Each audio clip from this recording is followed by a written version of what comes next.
예, 여러분들 주말 잘 보내셨죠? 예. 지난 시간에 한 거 다시 한번 보도록 하겠습니다. 행정입법 전반적으로 다시 한번 보도록 하겠습니다. 203페이지를 먼저 보시죠. 203페이지 보면은 이제 그 행정입법의 뜻이 나오는데요. 뭐 문자로 되는 것도 좋지만은 그 도표를 잘 이해해 주시면은 더 빨리 캐치할 수 있습니다. 행정청의 일반 추상적 개별 구체적 규율이잖아요. 일반 추상적 규율을 보통 이제 행정입법이라고 그러고요. 예, 개별 구체적 규율은 원칙적으로입니다. 다 그렇다는 얘기는 아니고요. 행정행위가 되고, 행정입법 중에서 법규성이 있으면 법규명령이라고 그러고, 법규성이 없으면 행정규칙이라고 그랬다. 법규성이라는 거는 대외적 구성력, 그 다음에 재판규범성을 얘기한다라고 했습니다. 그 법규명령이 법률의 위임을 받아서 제정됐다. 그러면 위임명령이 되는 거고요. 위임명령의 특징은 뭐라고 그랬습니까? 새로운 입법사항을 정할 수는 있지만은 반드시 위임이 있어야 된다는 거죠. 집행명령은요, 새로운 입법사항을 정할 수가 없고, 따라서 위임도 필요 없는 거죠. 자, 헌법 40조의 국회 입법의 원칙에 대한 설명을 했고요. 그러나 현대사회에 있어서 국회 입법의 원칙이 관철되기 어렵게 돼 있다. 오히려 행정 입법이 더 많이, 오히려 입법이 과연 국회 입법이 원칙인 건지 아니면 행정 입법이 원칙인 건지 헷갈릴 정도가 됐다. 이런 말씀을 드렸고요. 자, 법규명령으로 가서 204페이지입니다. 법규명령의 개념 뭐 다 설명드린 바대로고요. 이 헌법에서 예정한 그런 법규명령은 뭐가 있느냐? 대통령령, 총리령, 부령, 대법원 규칙, 헌법재판소 규칙, 중앙선거관리위원회 규칙, 이런 것들이 있다고 말씀을 드렸고요. 법규명령의 종류로서 헌법 대의명령이나 법률 대의명령은 우리 행정법에서 그렇게 지금 설명하고자 하는 이 법률 종속명령에 비해서는 그렇게 비중이 높은 건 아니다라는 설명을 했고요. 그런 법률 종속명령에 대한 설명을 이제 자세히 하겠다라는 거죠. 그 다음에 이제 감사원 규칙에 관한 부분하고 총리령과 부령과의 관계는 뭐 마이너한 주제이고, 감사원 규칙에 관한 부분은 이제 오늘 다시 설명을 할 거기 때문에 일단은 넘어가도록 하고요. 법규명령도 주체 절차 형식 내용상의 요건을 갖춰야 된다. 그러면은 주체 절차 형식 내용상의 요건을 갖추지 못하면 법규명령에 하자가 있는 거고요. 법규명령이 위법하게 되는데, 그러나 이 행정행위하고 다르다고 그랬죠. 행정행위는 공정력이라는 게 있어서 취소할 수 있는 행정행위라는 관념이 있지만은 법규명령에는 그런 게 없을 터이니 무효인 법규명령밖에 없는 거죠. 그러니까 위법하면 무효인 거죠, 바로. 자, 법규명령의 제정 범위와 한계에 관해서 자세하게 좀 설명을 해드렸습니다. 먼저 위임명령에 관해서 먼저 수권명령의 측면에서 보면은 어떤 것은 법률에서 직접 정해야 되고 어떤 것은 법규명령에 위임해도 되는 것이냐 라는 관점과, 그리고 위임을 할 때 어떻게 해야 되는 형식에 관한 문제죠. 라는 관점, 두 개의 관점에서 먼저 살펴봐야 된다라고 그랬습니다. 그러니까 수권 법률의 측면에서 보면은 먼저 앞에 부분은 이른바 본질성 이론이죠. 본질적인 것은 의회가 정하고 본질적이지 않은 것은 위임할 수 있는 거죠. 그러면 뭐가 본질적이냐가 중요한 거고, 이 기본권적 중요성, 규율 대상의 기본권적 중요성, 그 다음에 규율 대상이 가지고 이 의회가 가지고 있는 입법 절차에서 규율되어야 할 고도의 필요성, 이 두 가지 관점에 대해서 설명을 했고요. 오늘은 그냥 제목만 말씀드리고 넘어갑니다. 자, 그 다음에 형식적인 면에서는 이른바 포괄 위임금지 원칙이죠. 포괄 위임금지 원칙. 자, 그래서 여기서도 중요한 거는 208페이지입니다. 위임의 명확성의 정도죠. 판례는 예측 가능성으로 본다라는 겁니다. 예측 가능성이 잣대죠. 그러니까 법률을 읽어보면은 법률 해당 조항이나 뭐 법률을 읽어보면은 무엇이 위임될 것인지 짐작할 수 있다. 예측 가능하다라면 되는 겁니다. 그러니까 완벽하게 명확하게 규정되어 있지 않아도 된다라는 거예요. 그러면 해당 특정 조항만 볼 거냐, 아니면 법률의 전체지를 볼 거냐 해서 후자죠. 일반적 법률 해석을 통한 예측 가능성, 이런 얘기를 했고요. 그 다음에 그 잣대도 엄격성도 이 규율 대상이나 규율 효과에 따라서 조금 달라질 수가 있다. 이런 말씀을 드렸습니다. 그래서 기본권 침해 영역에서는 급부 행정 영역에서보다 더 엄격해야겠죠. 그 다음에 다양한 형태의 사실관계로 규율하거나 상황에 따라서 자주 변동되는 것, 이런 것도 너무 엄격하게 정할 수는 없지 않겠습니까? 예, 그런 얘기를 들었습니다. 그 다음 집행명령으로 와서는, 집행명령은 새로운 입법사항을 정할 수는 없지만은 이 상위법령을 집행하기 위해서 필요한 세부적 구체적 사항을 정하는 건데, 새로운 입법사항을 정할 수는 없는 대신에 법률의 위임이 필요하지는 않는다라는 설명을 했고요. 그 예로서 문제가 됐던 이슈로서 구사법시험령에 관한 설명을 해드렸습니다. 자, 법규명령에 하자가 있으면은 자, 법규명령이 이제 판례 얘기입니다. 법규명령이 위임이 없어요. 위임이 없으면은 법규명령으로서는 효력이 없지만은 행정규칙으로서는 효력이 있는 거 아니냐라는 게 이제 판례거든요. 그런 경우도 있겠다라는 건데 다 그런지는 모르겠어요. 근데 하여간 판례의 태도는 그렇다라는 겁니다. 그 다음에 법률의 위임에 근거가 없어서 효력이 없었던 법규명령이 이제 법률이 개정돼서 위임에 근거가 생기면 그때부터 유효한 법규명령이 된다. 이게 또 판례의 태도입니다. 권리구제에 관해서 법규명령 그 자체가 항고소송의 대상이 될 수는 없겠다. 이미 여러 차례 말씀을 드렸습니다. 다만 주민분교 조례 사건에서 보여지는 것처럼 처분적 명령, 처분적 조례에 해당할 때에는, 그죠? 항고소송의 대상이 될 수도 있겠다. 이런 말씀이고요. 그 다음에 법규명령에 대한 통제로서 국회의안 통제는 그 다음에 사법적 통제에서는 구체적 규범 통제라는 거였고, 그 다음에 위헌 위법으로 판정된 명령의 효력은 저의 견해는, 또 판례의 견해는 개별적 효력설이죠. 그죠? 그 해당 사건에만 적용이 배제된다. 헌법재판소의 위헌결정하고 다르다. 헌법재판소 위헌결정은 헌법재판소법에 근거해서 그죠? 예, 대세적 효력이 있지만은, 대법원 판결은 그런 규정이 없어요. 그래서 일반 원칙에 따라 그렇게 돼야 되는 거 아니냐라는 거고요. 그 다음에 헌법재판소에 의한 통제입니다. 이른바 헌법소송법에서 법규소원이라는 이슈죠. 법규소원이라는 이슈죠. 그래서 이게 대법원하고 다툼의 가장 치열한 다툼 중에 하나다라고 설명을 드렸고, 헌법 107조 제2항에 대한 해석 문제라고 그랬습니다. 대법원은 최종적인 심사권이 대법원에 있다라는 게 본지다. 헌법 107조 제2항의 뜻인 그거다라고 이해하는 거고, 헌법재판소는 무슨 소리냐, 재판의 전제성이 있는 경우에는 그렇지만 없는 경우에는 그렇지 않다라는 거죠. 거기에서부터 나오는 문제다라고 설명을 드렸습니다.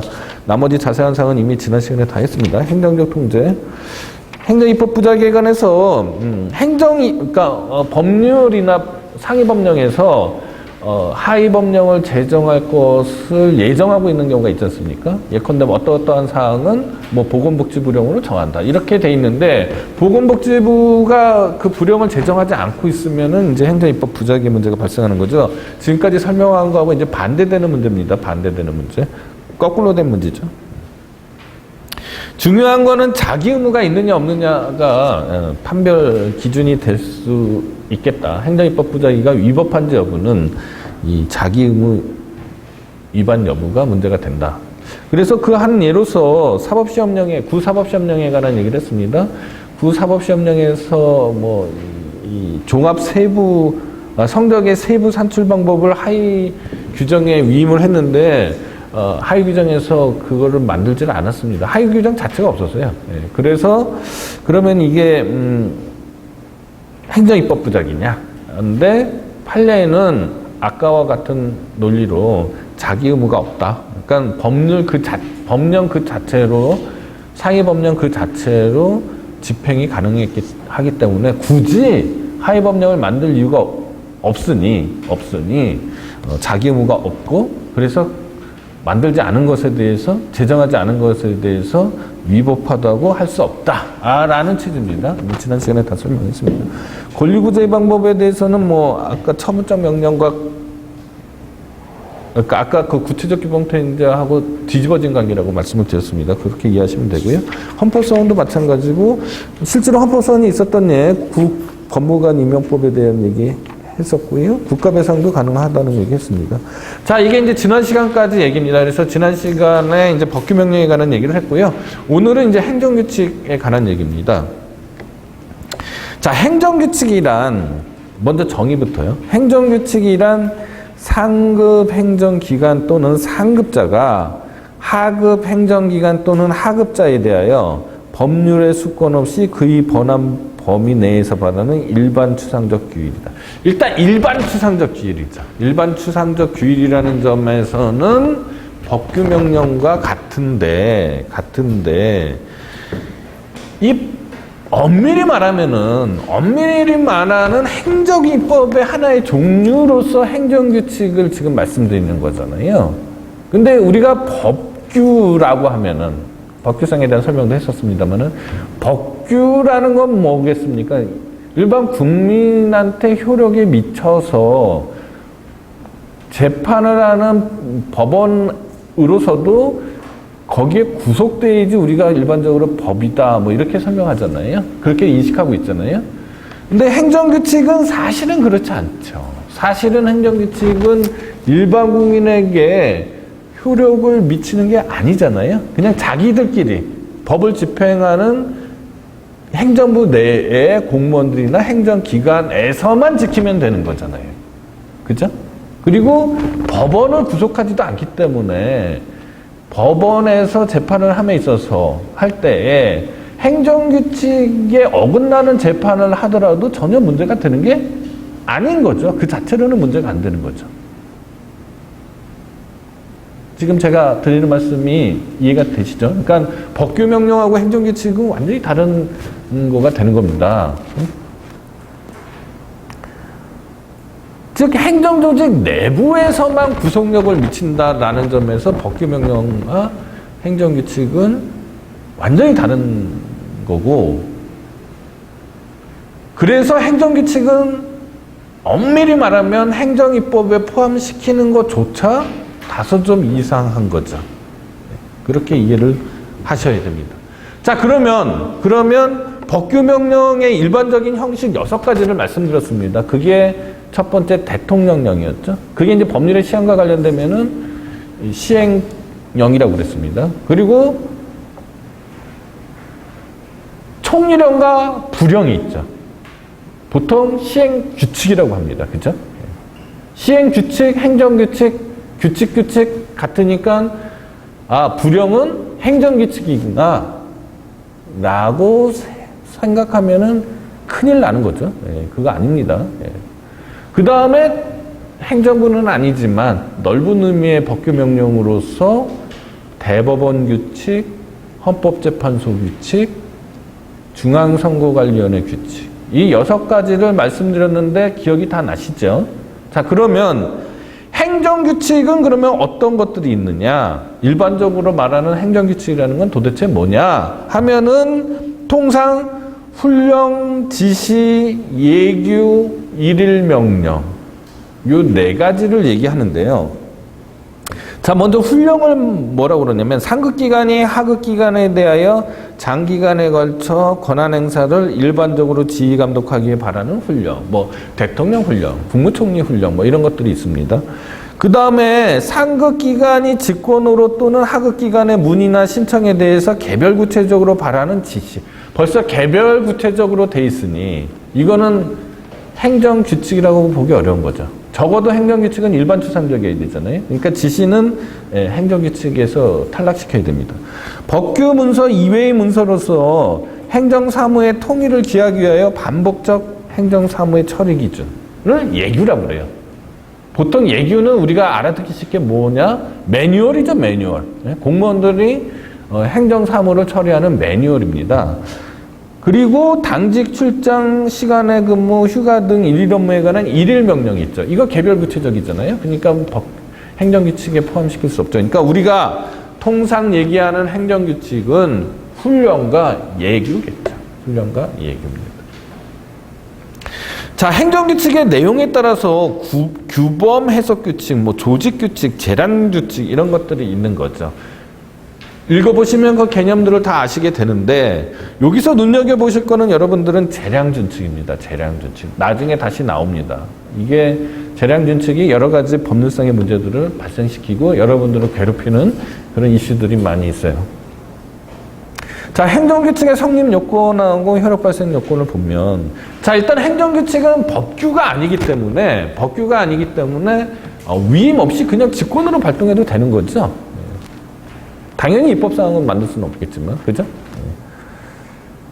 자, 훈령은 법제처 심사 같은 일정한 절차가 요구가 되고 있습니다. 그리고 행정규칙은 문서로 작성하는 것이 통상적이다. 자, 행정규칙의 효력을 보면은요, 여기가 이제 문제가 되는 겁니다. 자, 아까 지금까지 설명대로라면, 행정규칙은 행정조직 내부에서만 효력을 미치는 반쪽짜리 구속력을 갖고 있다라고 설명을 했잖아요. 그렇죠? 따라서 행정규칙은 법규라고 볼 수 없다라고 설명을 했고 엄밀한 의미에서 행정입법이라고 보기도 어렵다라는 말씀을 드렸습니다. 따라서 행정규칙을 위반하게 되면 공무원으로서는 일정 정도의 구속력이 아까 있다고 그랬으니 징계 책임 같은 건 물을 수 있겠죠. 예규에 어긋나는 만약에 어떤 행정 작용을 했다 그러면은 상급기관이나 임용권자가 징계 의뢰를 할 수는 있을 거 아닙니까? 네. 그거는 뭐 문제가 없는데 행정규칙에 위반했다고 해서 바로 위법하다 라고 할 수는 없는 거죠. 아까 이미 설명을 했습니다. 행정규칙에 위반했다고 해서 바로 위법하다고 할 수는 없겠다. 그죠? 네. 요게 이제 행정규칙의 기본인데 근데 문제는 뭐냐면요.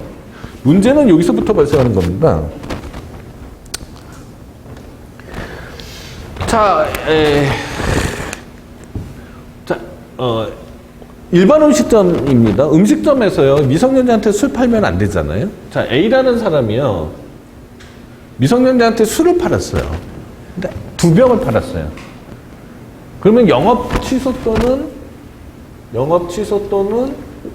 영업 정지 6개월 이하 이렇게 식품위생법에 규정돼 있다고 가정을 하죠.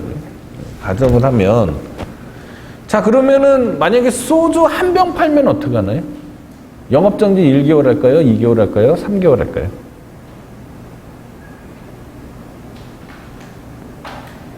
(10살짜리한테) 파는 수도 있죠. 10살짜리한테 파는 경우도 있고 18살 18살도 이제 성인인가요? 어떻게 되나 헷갈리네. 17살 그러면은 364일 된 사람한테 팔았어요. 그러면 어떻게 되나요?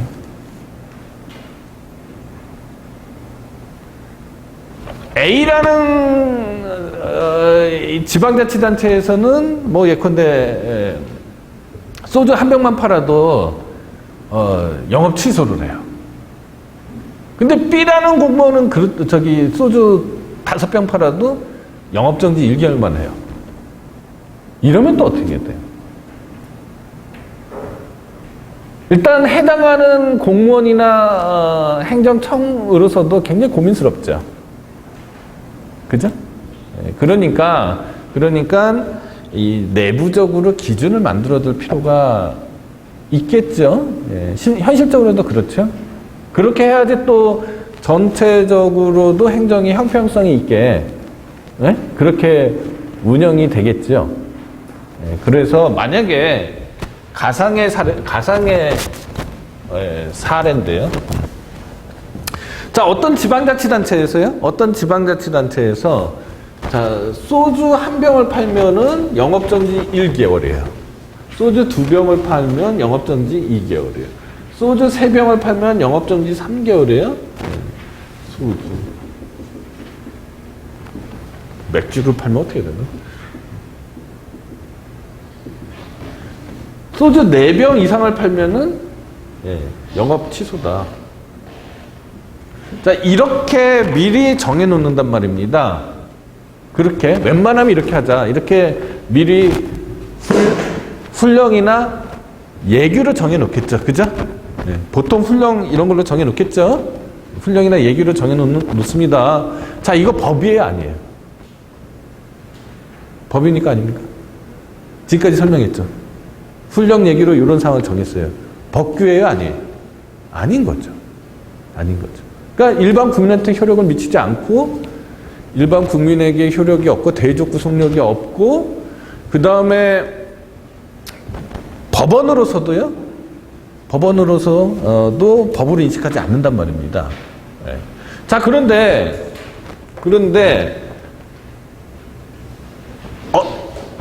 어떤 공무원이 자신의 어떤 개인적인 경험 때문에 미성년자를 철저히 보호해야 된다는 사고방식을 가진 공무원이에요. 또는 행정청이에요. 자, 그래서 소주 1병을 팔았는데요. 영업정지 3개월을 했습니다. 이렇게 되면은 영업정지 3개월을 받은 처분의 상대방으로서는, 그쵸? 이 관행들이 쌓여 있겠죠? 남들은 다 영업정지 1개월을 받는데, 자기만 영업정지 3개월을 받았으니 억울하다고 생각할 겁니다. 그죠? 그래서, 행정법원에 영업정지 처분 취소 소송을 제기하겠죠. 그러면서 재량권의 일탈남용을 주장하겠죠. 그쵸? 재량권 일탈남용의 근거는 뭐 평등의 원칙이나 비례의 원칙을 되겠죠. 그죠? 그죠? 여기까지 이해가 됐죠? 네. 그러면은 법원으로서는 이런 관행들이 있는데 지금까지 이렇게 해왔는데 특별한 사정 없이 이 사람만 영업정지 3개월을 하기가 법원으로서 부담되겠죠? 네. 그래서 법원으로서는 이 영업정지 처분은 취소할 겁니다. 그러면 행정부로서는 그 사건을 다시 받은 담당 행정청으로서는 영업정지 1개월 처분을 할 수밖에 없잖아요. 해봤자 법원에 가서 취소될 가능성이 높잖아요. 그러니까 이제 앞으로는 계속 이게 법이 아니었는데요.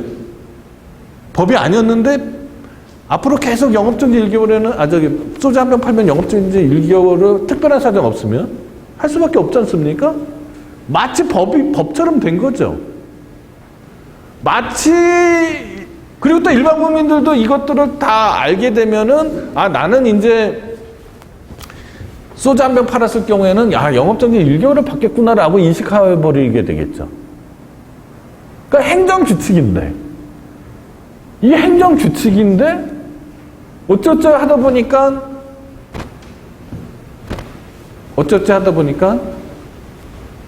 법규처럼 돼버린단 말입니다. 자, 그럼 이거 어떻게 할 거냐?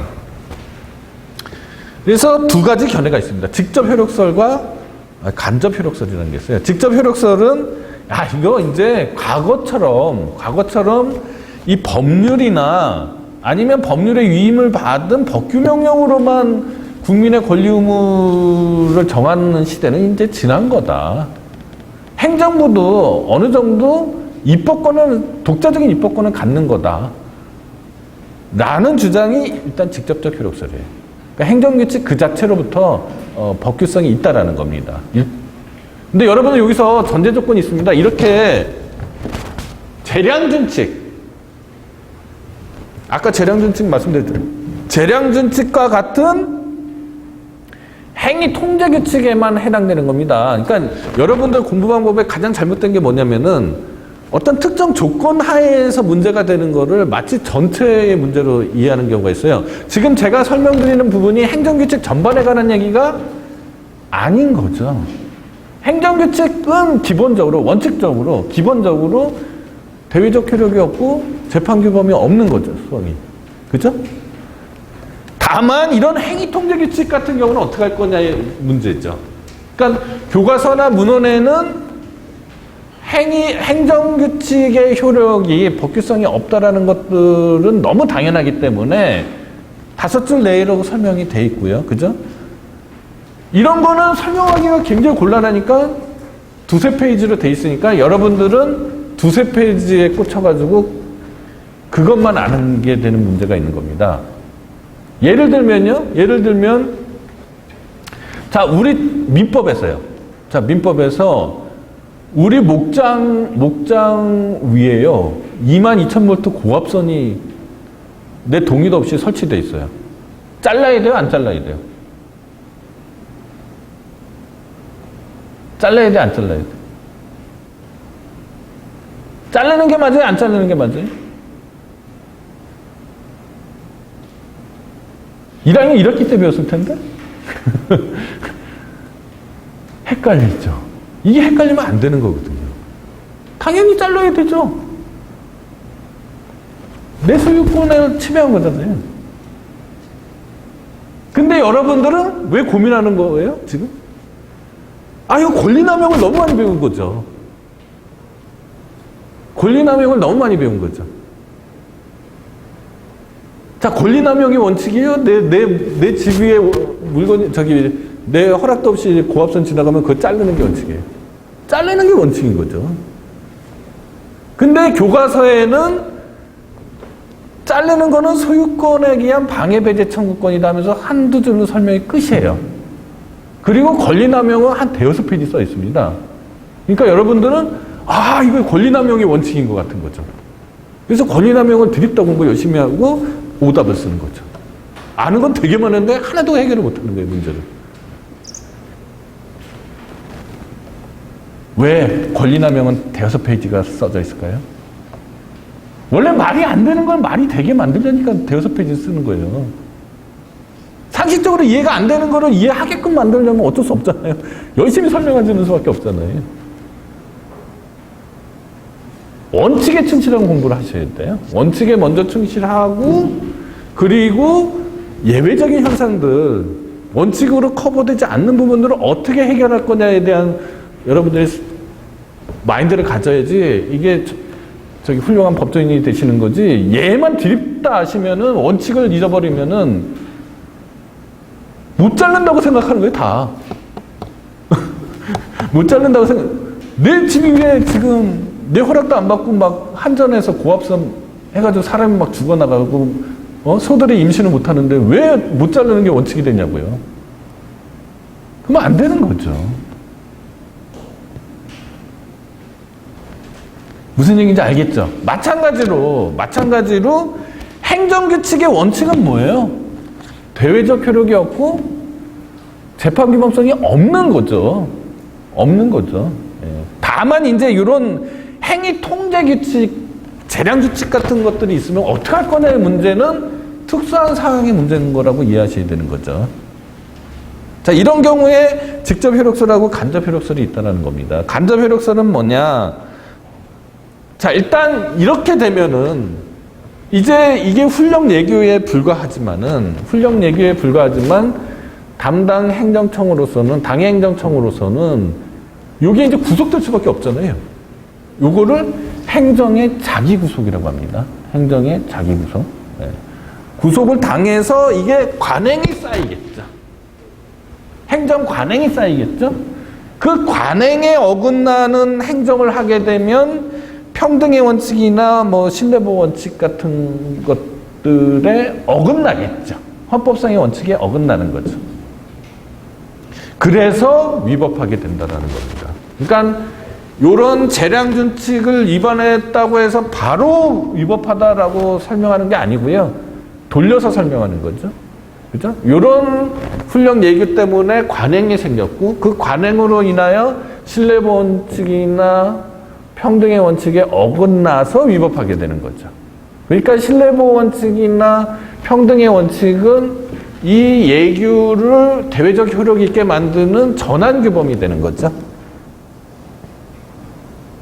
이게 간접 효력설입니다. 간접 효력설대로 설명을 해야 그동안에 사고했던 전통적인 견해인 행정규칙은 대외적 효력이 없다, 재판기반성이 없다라는 거하고 자연스럽게 연결이 될 수 있죠.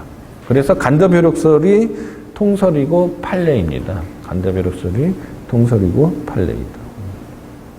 자, 행정규칙의 하자가 있어요. 그러면 무효이고요. 취소할 수 있는 행정규칙이라는 관념은 있을 수 없다. 공정력이 없기 때문에 행정행위와 같은 그런 관념은 있을 수 없다. 뭐 더 이상 이제 설명 안 해도 여러분들이 다 아실 수 있을 거라고 생각이 듭니다. 자, 행정규칙에 대한 통제죠. 입법적인 통제. 행정적 통제, 뭐 사법적 통제. 사법적 통제는 뭐 일단 행정규칙은 재판규범이 아니니까요. 법원으로서는 행정규칙에 구속되지도 않는다. 따라서 다만 자, 법원도요. 법원도 만약에 소주 한 병 팔면은 법원도 어떻게 할 거예요? 어떤 게 맞는 거예요? 알 수 없죠.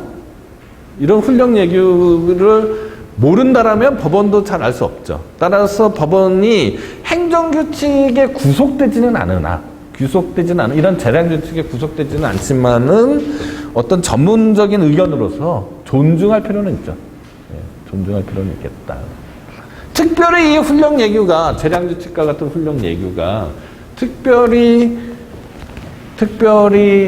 합리적이지 불합리하다라고 판단되지 않는다면, 즉 합리적이라고 생각되면은 그냥 뭐 존중할 필요는 있는 거죠. 본인들도 잘 모를 거 아닙니까? 재판부 입장에서도. 자, 이렇게 됐고요. 그 다음에 문제는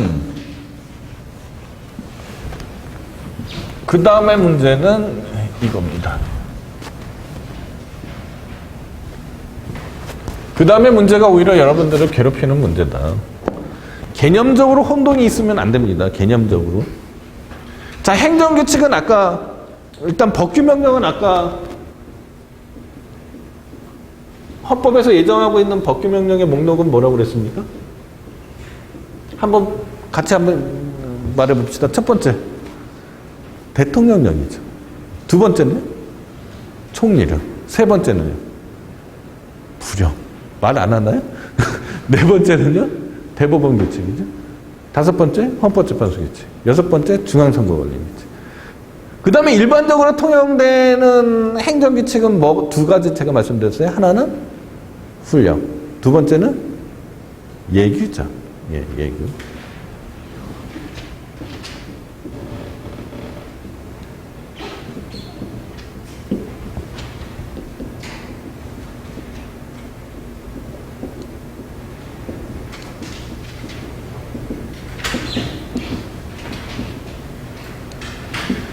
근데 뭐 세상 만사가 행정규칙으로 정해야 될 사항을 훈령 얘기로 딱딱 정하고, 그죠? 법규명령으로 정해야 될 사항을 뭐 대통령령, 총리령, 부령으로 시행령, 시행규칙으로 딱딱 정하고, 이러면 얼마나 좋겠습니까? 그죠? 이러면 여러분들이 얼마나 공부하기도 편하고 좋겠습니까? 그러나 현실은 그렇지 않죠. 현실은 항상 미스매칭이 일어나고, 그 미스매칭 때문에 여러분들이 답안지 쓰기가 굉장히 힘들어지는 거 아니겠어요? 그죠? 이것도 마찬가지로 미스매칭이 있단 말입니다.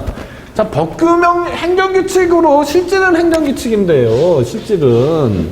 근데 법규명령 형식으로 만들었단 말입니다. 아까 같은 경우, 소주 한 병 팔면 영업정지 1개월, 소주 2병 팔면 영업정지 2개월이라는 것을 어디다 정하면 되겠습니까? 보건복지부 훈령 뭐 이런 데다 정하면 되겠죠. 근데 대부분 어디다 정해놓냐면요, 보건복지부령으로 정해요. 시행규칙으로. 그러면 뭐가 돼요? 형식의 과잉이죠. 그죠? 형식의 과잉이잖아요. 돼지목이 아니네. 이게 맞는 비유인가요? 그러니까 형식의 과잉이죠. 반대도 있죠. 반대.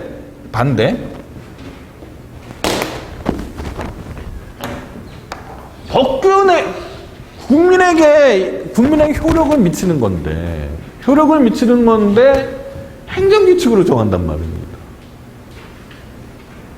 그러면은 이건 또 문제죠. 그죠? 이것도 문제. 보통 여러분들은 앞에 거를 제재적 처분해.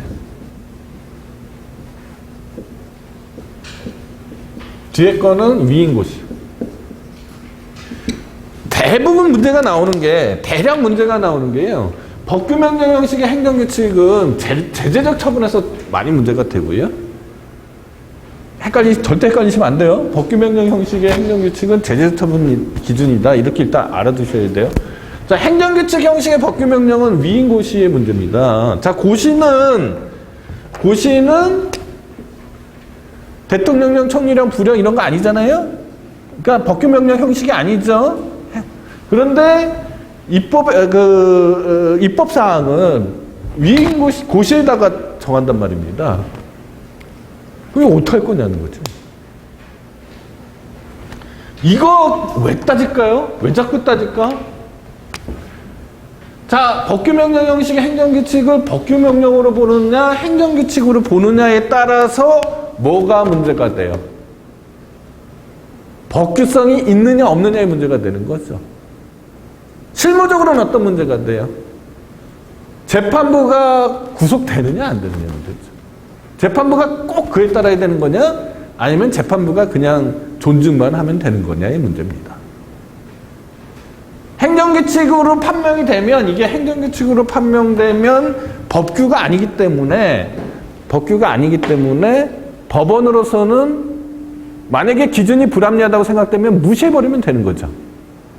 근데 만약에 법규명령으로 파악이 성질이 그렇게 규정이 된다라면 법원으로서는 울며 겨자 먹기로 그 법규명령에 따라서 재판을 할 수밖에 없죠.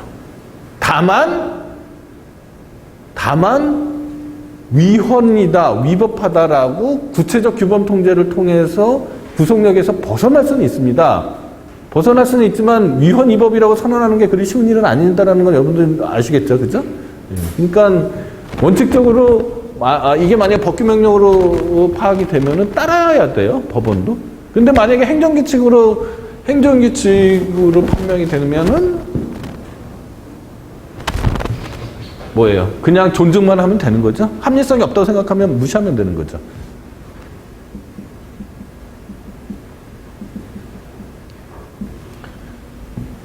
밑에도 마찬가지죠. 똑같아요. 자, 다시 한번 설명해 볼게요. 여러분들 하도 헷갈려서 그래요. 자, 법규명령 형식의 행정규칙이나 행정규칙 형식의 법규명령은 실질과, 즉 내용과 형식이 미스매칭이 일어나는 경우다라고 말씀을 드렸습니다. 그렇죠? 미스매칭이 일어나는 경우다라고 말씀드렸고, 주로 위에 거는 제재적 처분 기준에서 문제가 되고 밑에 거는 위인고시에서 문제가 된다. 왜 이런 게 이슈가 되느냐? 어느 것으로 판명되느냐에 따라서 법규성 유무, 특히 법원이 구속되는지 여부가 달라진다 라는 게 머릿속에 확 박혀야 됩니다. 그리고 난 다음에 교재를 읽어야지 이게 이런 의미구나 라고 알 수 있게 되는 거예요. 그렇지 않으면은 제가 누차 말씀드렸지만 재미없는 암기 과목이 되는 거예요. 알겠습니까? 자, 그러면 먼저 220페이지입니다. 먼저 법규명령 형식의 행정규칙은 위에 겁니다. 이거 헷갈리시면 안 돼요. 자, 행정규칙 형식의 법규명령인데 제재적 처분 기준이라고 생각하고 답을 막 쓰잖아요. 그러면 아무리 많이 알아도 점수는 못 줘요. 그렇게 해서 재수강하는 학생 몇 명 봤습니다, 제가. 네? 무섭죠, 이제? 법규명령 형식의 행정규칙론, 그러니까 위인고시의 문제를 법규명령 형식의 행정규칙론으로 쓰시는 분도 있어요. 답안을 보면 아주 훌륭한데 재수강해야 되죠. 이런 사태는 벌어지면 안 됩니다. 네? 공부가 아무리 잘 돼 있어도 이게 헷갈리는 순간 이건 완전히 변호사 시험 2023년에 봐야 되죠.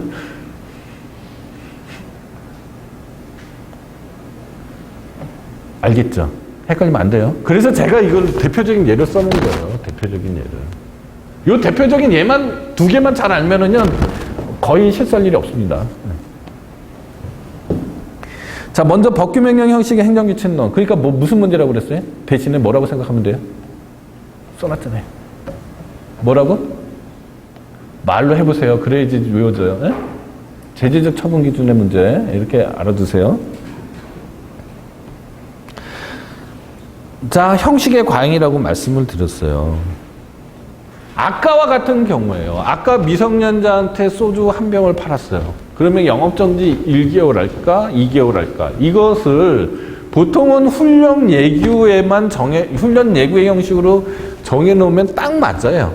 딱 맞는데 이거를 시행령이나 시행규칙으로 정했단 말이죠. 시행령이나 시행규칙으로 정했어요. 그러면은 어떻게 할 거냐? 그러면은 시행령 시행규칙이니 즉 대통령령 불령이니 이거를 법규명령으로 봐야 되는구나. 만약에 법규명령으로 보게 되면은 뭐 법규성 있게 대해서 법원으로서도 재판부로서도 특별한 사정이 없으면은 정해진 바에 따라서 그죠? 소주 한 병이면은 영업정지 1개월이라고 법원도 선언해야 되는 거죠.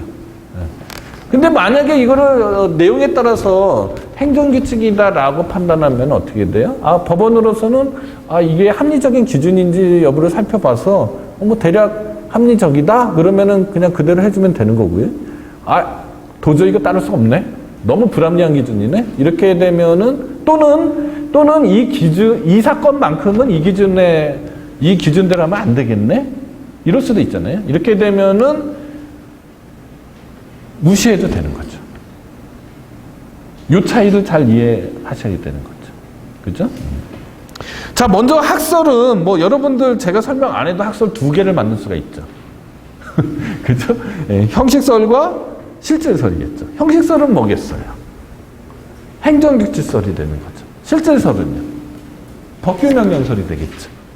그죠? 예, 위에 거에 있어서 말입니다.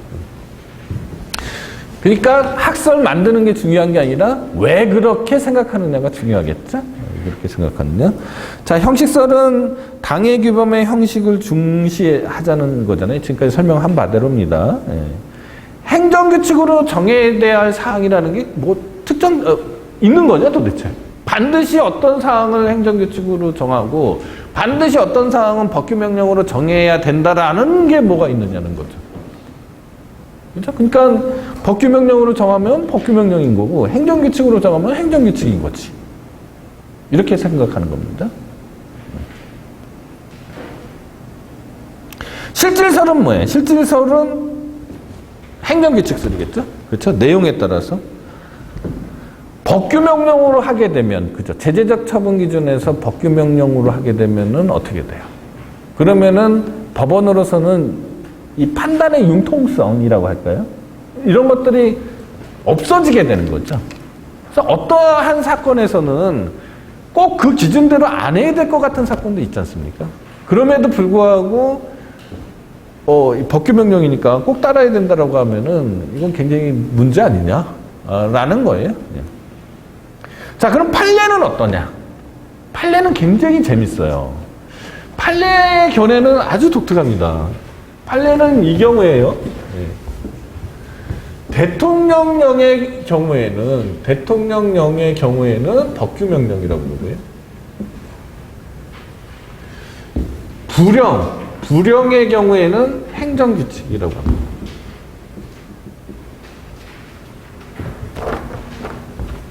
그러니까 시행령의 경우에는 법규명령이 되고 시행규칙은 행정규칙이라고 합니다. 참말로 독특해요. 대통령령하고 불령은 국무회의 심의를 거치느냐 마느냐라는 어떤 절차적인 요건이 조금 달라지는 것 외에는 뭐 왜 차이가 있는 건지 잘 우리는 모르겠는데 판례는 이 대통령령은 법규명령이라고 보고 불령은 행정규칙이라고 봐요. 자, 불령의 원칙은 뭐예요? 법규명령의 행정규칙이에요. 아까 제가 고압전 자르는 얘기죠. 불령은 법규명령이에요, 행정규칙이에요, 기본적으로 법규명령이죠. 다만 지금 무슨 뭐에 관한 설명하고 있어요? 뭐에 관한 설명? 요거에 한정돼서 말하는 겁니다. 요거에 한정돼서. 여러분들 또 괜히 또 이거 시험 문제 내기도 좋고, 그쵸? 특이한 거니까 설명이 길어야 되죠. 안 그러면 여러분들이 이해가 잘 안 되잖아요. 그래서 길게 설명한 것일 뿐이지, 불용은 법규명령이죠. 불용은 법규명령인데, 제재적 처분 기준을 정한 불용은 어떻게 되느냐가 아주 특수한 문제로서 여러분들한테 지금 설명을 드리는 겁니다. 그런데 여러분들은 그거를 본말에 전도돼서 이해해가지고, 이거를 이제 설명 다 끝나고 나면 여러분들 머릿속에는, 불용은 행정규칙이구나. 왜냐하면 시행규칙, 행정규칙, 라임도 딱딱 맞네? 이렇게 생각하면 안 된다라는 겁니다. 그러면 올바른 그게 공부 방법이 아니에요. 올바른 공부 방법은 원칙을 먼저 확립해야 되는 거죠. 지금까지 법규명령론에서 설명했잖아요. 불용은 법규명령인 거죠. 다만 이러한 특수한 사정에서 불용은 판례는 행정규칙으로 본다, 이렇게 이해하셔야 되는 거죠. 그게 원칙에 맞는 공부 방법이 되는 겁니다. 네. 아까 누차 제가 우스꽝스러운 예를 아까 농장에서의 그 고압선 얘기 드렸던 거는 여러분들이 간혹 우리 고려대학교 학생들이야 다 잘 아시는데 간혹 오해하는 사람들이 있더라고요. 그래서 지금 설명해 드린 거예요. 교과서에 길게 설명되어 있는 거는 대부분 이상하니까 길게 설명되어 있는 거죠. 너무나 당연한 법리면은 길게 설명할 수도 없잖아요. 한두 줄로 써 있거든요. 근데 여러분들은 그 한두 줄은 이제 넘어가는 거죠. 그리고 길게 써 있는 거를 열심히 공부하다 보니까 마치 길게 써 있는 게 통상적인 거다라고 이해하고서 사고를 하면 안 된다라는 거예요. 판례가 왜 이런 일을 벌였을까? 좀 말도 안 되잖아요. 약간 좀 분열 증세잖아요. 왜 이렇게 했을까? 라는 거는 제가 뭐라고 말씀드리기는 어렵고요. 그냥 여러분들이 223페이지를 한번 읽어보시면, 그래, 이것도 제 추정일 뿐이지, 실제로 그랬다라는 게 아닙니다. 예. 자, 이 비슷한 문제가 지금 제재적 처분 기준에 대해서만 얘기를 했는데, 그 다음에 또 한 가지 빼먹은 게 있네요. 자, 대통령령은 법규명령이라고, 판례도 인정하잖아요. 대통령령으로 정한 제재적 처분 기준은 판례도 법규명령이라고 인정하잖아요. 지금까지 제 설명대로라면요. 자, 그런데 말이에요. 좀 독특하게도 지금은 이런 문제가 거의 없을 거예요. 왜냐면 다 입법적 정비를 다 했기 때문에 문제가 없을 것 같은데, 옛날 청소년보호법에는요, 청소년에게 예컨대요, 소주 한 병을 팔면, 한 명을 고용하면, 미성년자를 한 명 고용하면 벌금 500만 원. 예컨대 말입니다. 2명을 고용하면 1000만 원. 이렇게 정했다라고 합니다. 대통령령으로.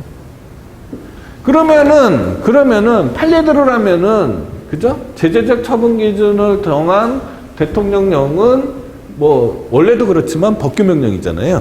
그러면은 이 대통령령을 법으로 인식해야 되는 거잖아요.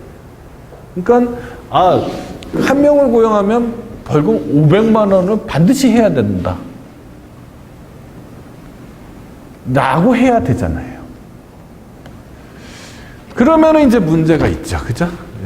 간혹 그 미성년자가 아까 말씀드렸듯이 17세 364일생일 수도 있고, 그 미성년자가 자기 형의 주민등록증을 대신 가지고 와서 마치 성년자인 것처럼 행세를 했는데, 노안도 있잖아. 노안도 있을 수 있잖아. 근데 너무 늙어 보여. 도저히 판명할 수가 없어. 이렇게 되면은, 일률적으로 이게 500이라고 딱딱딱딱 하기가 좀, 그렇지 않습니까? 구체적인 타당성, 그죠? 을 무시할 수도 없어서, 국립 끝에 판례가 이거는 정액이 아니고 최고 한도액이다. 한도액을 정한 것이다. 라고, 그러니까 대통령령의 이 재판규범성을 인정하지만은 이거는 이게 좀 꼼수인가요? 정액이 아니고 최고 한도액이라 이렇게 좀 해석을 하는 거죠. 그러니까 좋은 말로 하면은 이 해석을 통한 유연성을 확보해 놓은 거고요. 나쁜 말로 하면은 이거 그냥 위법하다고, 그죠? 재량의 여지를 전혀 두지 않았으니까 위법하다고 규범 통제를 하고, 그죠? 무효를 선언해야 되는 건데 그냥 꼼수로 해석작용으로 이거를 피해간 거 아니냐라고 비판할 수도 있겠죠. 그죠? 그러나 이렇게 정액으로 정해진 이제 대통령령은 이제 입법적 정비가 꽤 많이 돼 있어서 찾아보기 어렵고요. 현재로서는요. 찾아보기 어렵고, 만약에 있다고 하더라도 앞에 조문이 하나 더 있습니다. 뭐 사정에 따라서 뭐 감경할 수 있는 조문들이 있어서 이제는 이런 문제들이 잘 나타나지는 않을 것 같아요. 않을 것 같은데 과거에 그런 일이 있었다, 이렇게 이해하시면 되겠습니다. 그 다음에 제재적 처분 기준하고 이제 유사한 문제가 산업재해보상보호법상의 업무상 재해 인정 기준이에요. 업무상 재해 인정 기준. 요거는 이제 거의 같은 맥락이니까 여러분들이 한번 읽어보시면 될 것 같고요. 그 다음에 제재적 처분 기준과 달리 처분한 경우에 사법상의 취급에 관한 부분입니다. 자, 제재적 처분 기준과 달리 처분한 경우에 위법령입니다. 자, 제재적 처분 기준이요, 행정규칙으로 판명이 돼요. 판정이 됩니다. 어떤 경우겠어요? 판례대로라면은 시행규칙으로 정한 경우. 그죠? 그 다음에 훈령 예규로 정한 경우겠죠? 그쵸? 판례대로라면은 시행규칙으로 정한 경우이거나 훈령 예규로 정한 경우죠. 네, 이런 경우에는 법원으로서는 다 치워버렸네. 제재적 처분 기준이 전문적 의견으로서, 그죠? 전문적 의견으로서 존중되지만 반드시 거기에 따라야 되는 것은 아니다죠. 이렇게 답이 나가야 되는 거죠. 그렇게 생각해야 되는 거죠. 따라서 뭐 그 기준이 뭐 어느 정도 합리성을 갖추고 있으면, 또 그 사안이 통상적인 사건이라면, 그렇다면은 그 처분 기준대로 하면은 뭐 오케이고, 그죠? 아니면은 뭐 되고, 만약에 그렇지 않다라고 하면은 뭐 그 법률의 취지에 따라서, 그죠? 행정규칙은 무시하고 그 법률의 취지에 따라서 판단하면 되는 거죠. 만약에 처분 기준이 법규성이 있다, 그러면은 판례의 기준대로라면 뭐예요? 법규명령, 즉 시행령으로 규정돼 있다거나, 아니면은 그런 경우는 드물지만 법률에 아예 그렇게 규정해 놓은 경우도 있을 수 있겠죠. 그러면 그거는 법원으로서는 그 처분 기준에 구속이 되고, 그 처분 기준의 구속으로부터 피해 가려면은 규범 통제를 할 수밖에 없죠. 규범 통제를 할 수밖에 없죠. 그 다음에 226페이지 좀 어드밴스된 그러니까 행정쟁송법적 이슈가 하나 더 있는데, 자, 지금 뭐 설명을 해드리겠습니다만은 혹시 이해가 안 되더라도 뭐 행정쟁송법 시간에 다시 설명을 해드리도록 하겠습니다. 자, 어떤 거냐?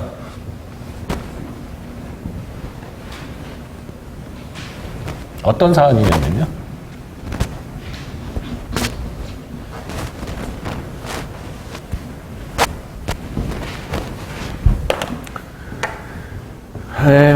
예컨대 영업정지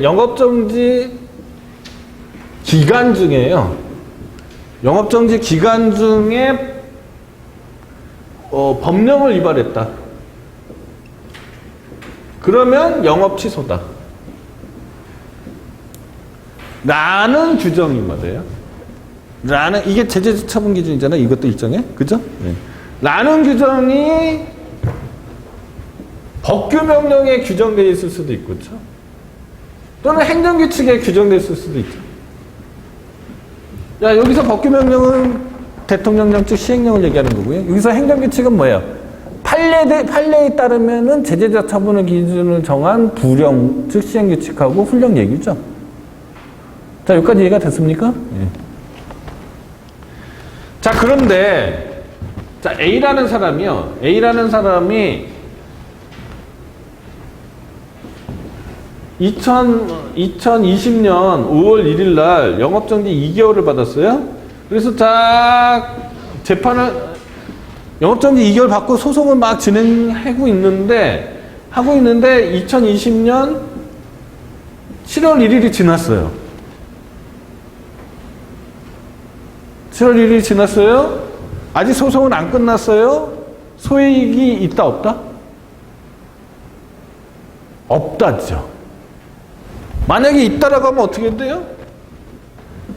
만약에 20년 10월 1일날 판결이 선고가 돼서 원고가 승소했어요. 그러면 타임머신을 타고 2020년 5월 1일로 다시 가가지고 영업을 해야 되는 거죠. 판결의 의미가 없죠? 그러니까 소액이 없다가 되는 거예요. 물론 여기에 대한 반론도 있습니다만 일단 그렇게 판례대로라면 그렇게 이해를 하십시오. 자, 그런데 그러니까 제재적 처분 기간이 지나고 나면 소액이 없답니다.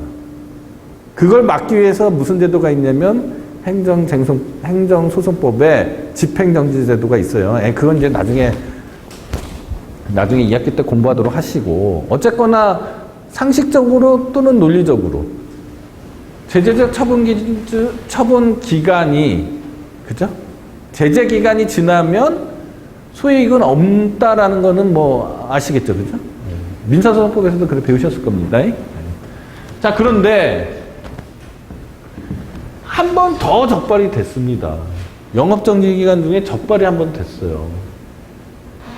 자, 그런데 소송 제재적 처분 기간은, 제재 기간은 지났어요. 자, 여기서부터 문제가 발생하는 거예요. 여기서부터. 만약에 이것이 법규명령으로 규정되어 있다면 이런 얘기가, 자, 이 사람은 영업 취소될 게 뻔하죠. 100% 영업 취소잖아요. 거의 99.9% 영업 취소죠. 그죠? 맞죠? 그러니까 앞에 거 전제가 된 거는 영업 제재 기간이 지나도 영업 취소를 막기 위해서 여전히 소액이 있죠. 그죠? 그런데 자, 행정규칙으로 돼 있어요. 요게 판례대로라면 제재 처분을 정한 부령이나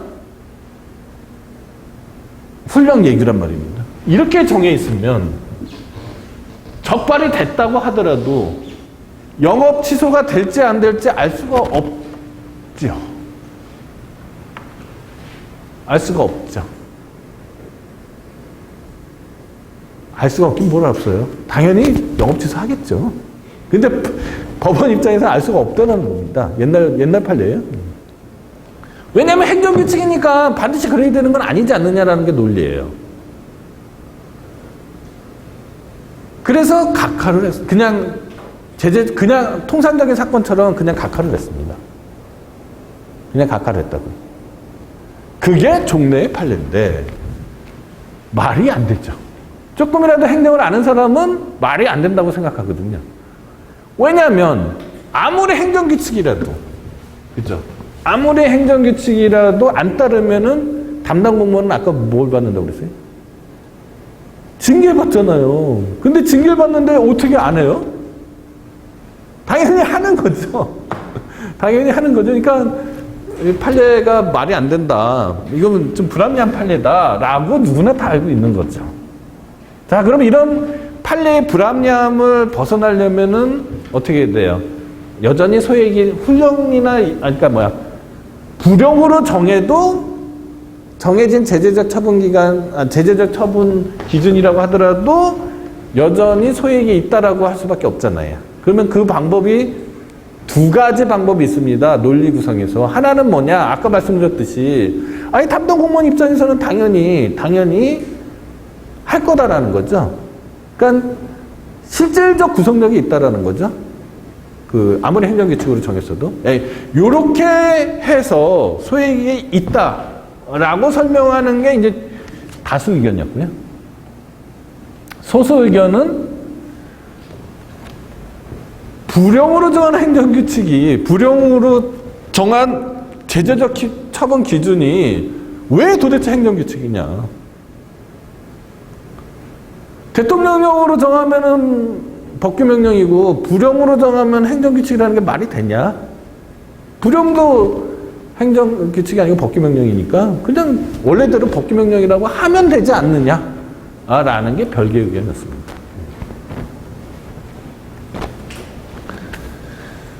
그 다음에 지워버렸네요. 예. 반대되는 게 뭐냐, 그거.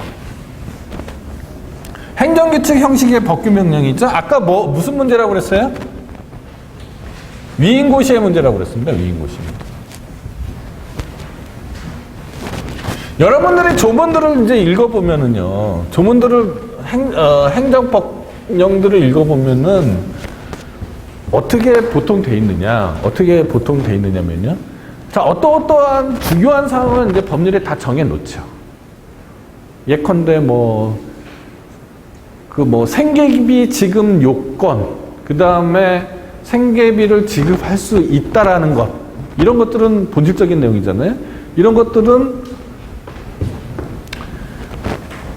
법률에 직접 규정해 놓습니다.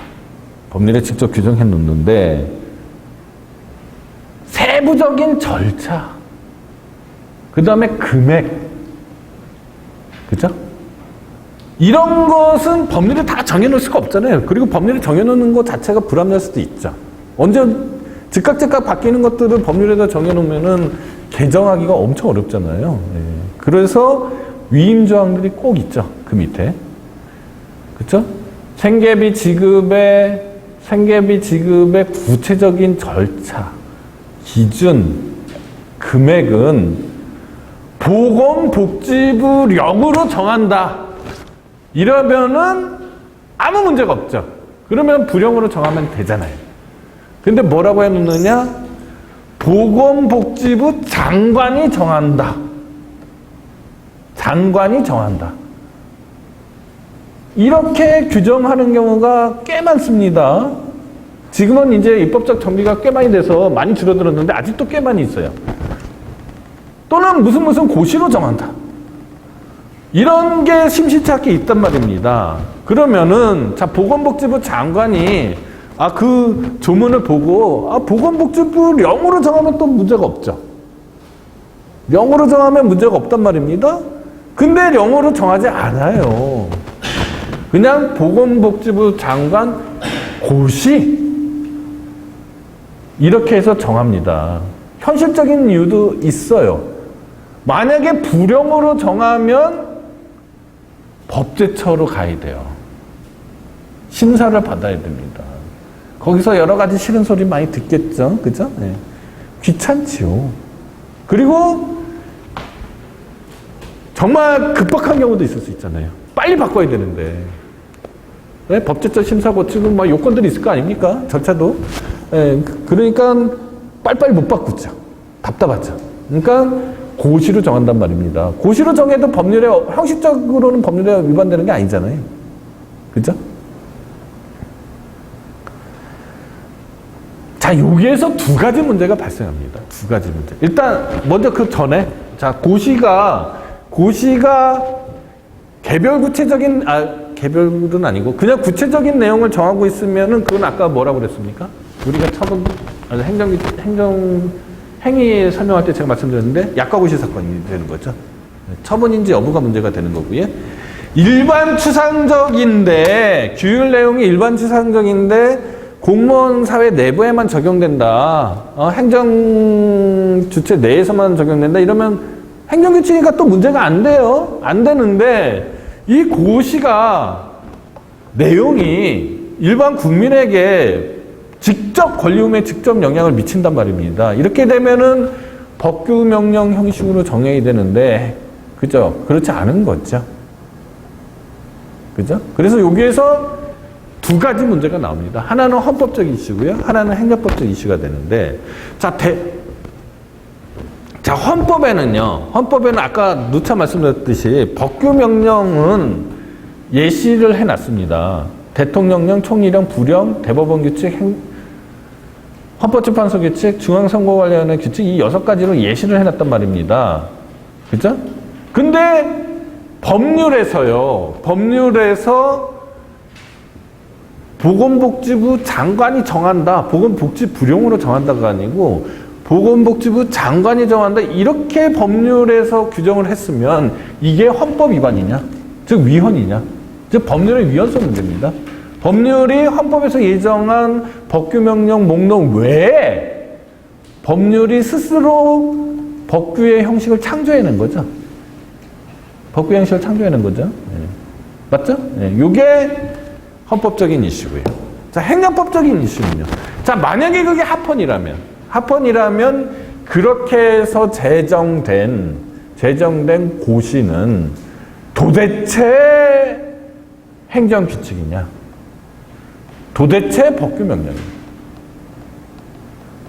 만약에 법규명령이라면 만약에 더 이어가서요. 만약에 법규명령이라면 마치 불령처럼 그쵸? 포괄이익금지 원칙이 적용돼야 되잖아요. 만약에 법규명령이라면. 그죠? 맞죠? 요게 이슈가 되는 겁니다. 하나씩 살펴보도록 하겠습니다. 먼저 학설은 법규명령설, 행정규칙설, 규범규체와 행정규칙설, 위헌무효설인데 위헌무효설은 그 헌법에서 예정한 법규명령 목록 외의 것을 정한 거니까 위헌이니까 무효라는 겁니다. 예, 그런 거고 규범규체와 행정규칙설은 뭐냐면은 이것은 독일에서도 똑같은 문제가 우리보다 먼저 발생했는데 특히 어떤 문제였냐면은 원자력 발전소에서 예컨대 환경 기준이라든지 이런 것들을 법규명령에다가 일일이 세부적으로 다 정해놓지 않았겠죠. 예, 그래서 행정규칙으로 정했습니다. 정했는데 이게 과연 법규명령이냐 아니면 이게 과연 행정규칙이냐 우리랑 비슷한 논쟁이에요. 다만 독일에서의 논쟁은 과학기술 분야에서 한정됐습니다. 과학기술 분야에 한정된 논쟁이었고 환경법하고 그래서 그거를 규범규체와 행정규칙이라고 이름을 붙였습니다.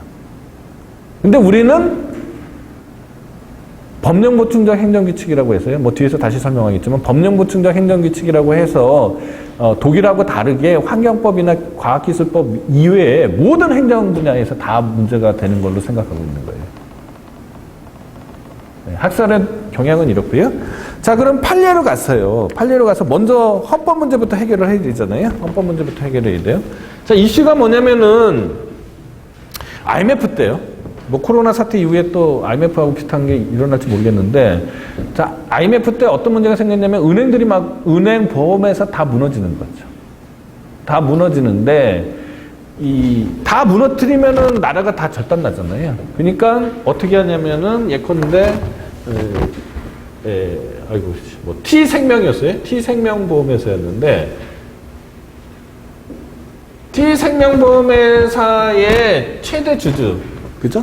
책임 있는, 경영 책임 있는, 뭐라고 그럴까요? 주인이 된다라고 설명할 수 있는 그런 주주의 주식을 소각을 해요.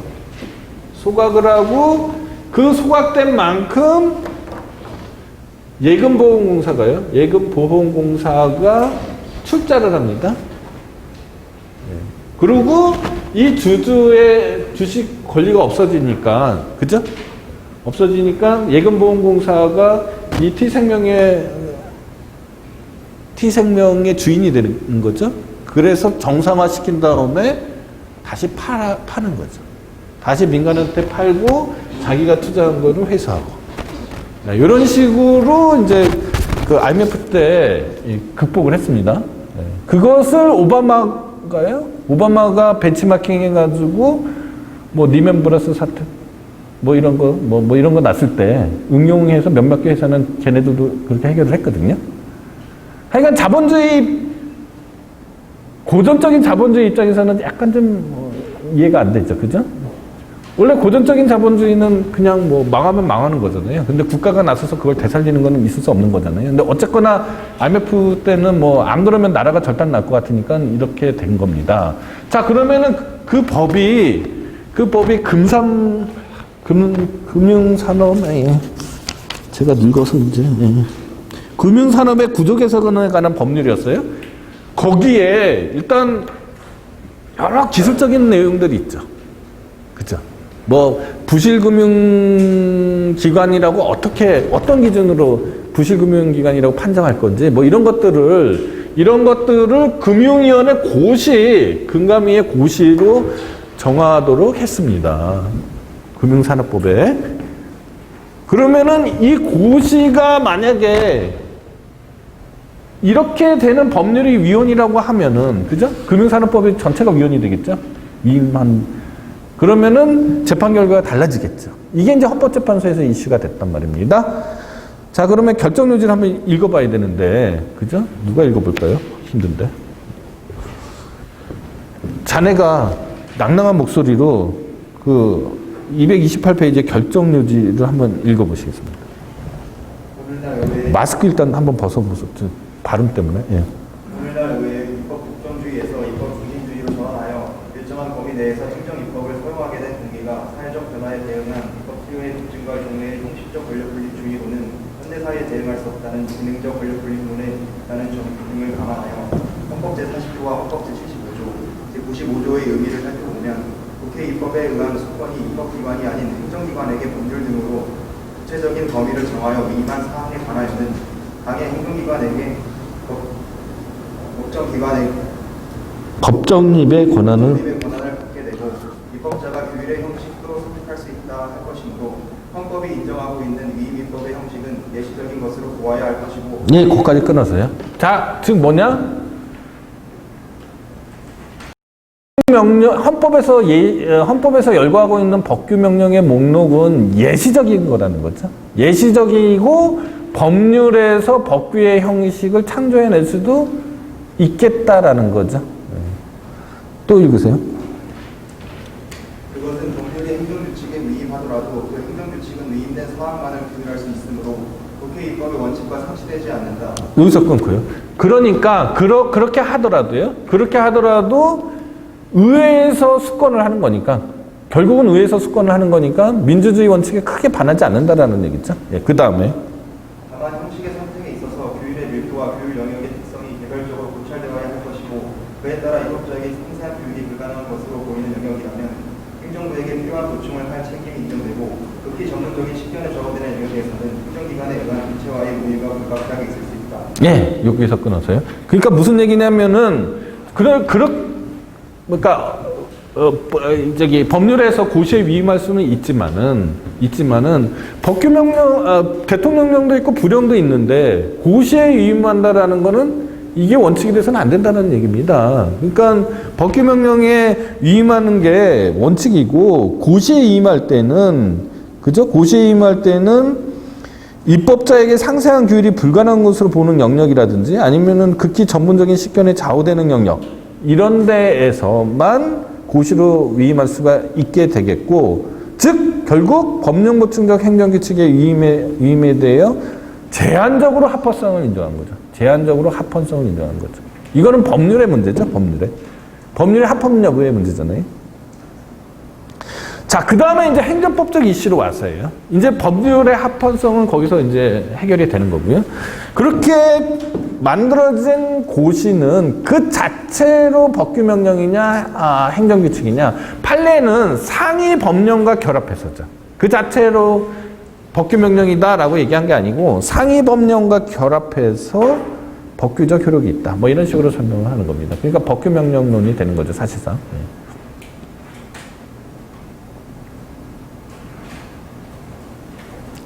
그런데 말입니다.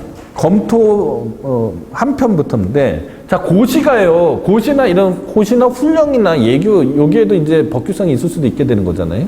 그죠? 이 논리대로라면요. 맞죠? 예. 그런데 때때로요. 일반 국민한테 그 내용이 전달이 안 되는 경우도 있었습니다. 과거에. 지금은 뭐 인터넷으로 다 고시가 되니까 문제가 없을 텐데, 과거에 일반 국민들이 모르는 경우도 있어요. 그런데도 불구하고 대법원이 법령 보충적 행정규칙이라고 하면서 법규적 효력을 인정한 경우가 옛날 판례 중에 있습니다. 저는 그거에 대해서 비판을 하는 거였고요. 네, 그 내용입니다. 그 다음에 위임의 범위와 한계인데, 자, 이렇게 되면 이 위임고시는 마치 불용에 위임한 거랑 비슷하게 되는 거잖아요. 그러니까, 어떻게 돼요? 위임의 한계에 관한 법규명령에서 제가 설명했던 위임의 한계에 관한 얘기들이 다 적용이 되겠죠? 예.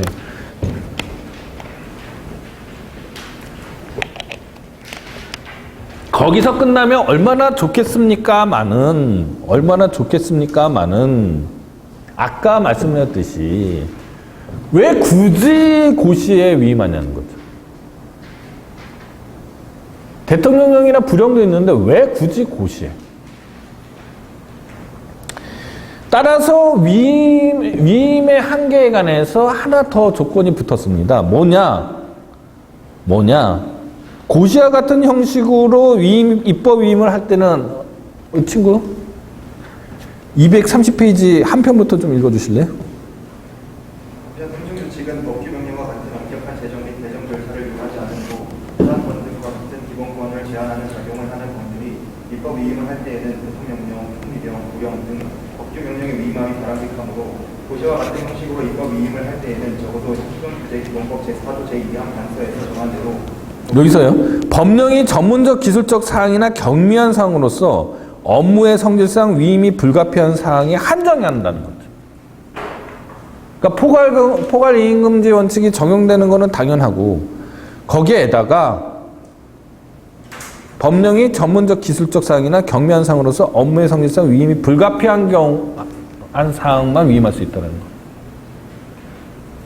네, 오늘 좀 어려운 얘기들이 좀 왔다 갔다 했습니다. 네. 잘 이해해 주시기 바라고요. 네.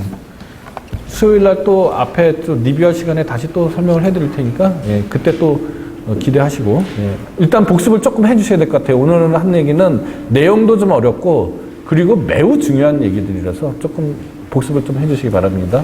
자, 수요일 날 뵙도록 하겠습니다.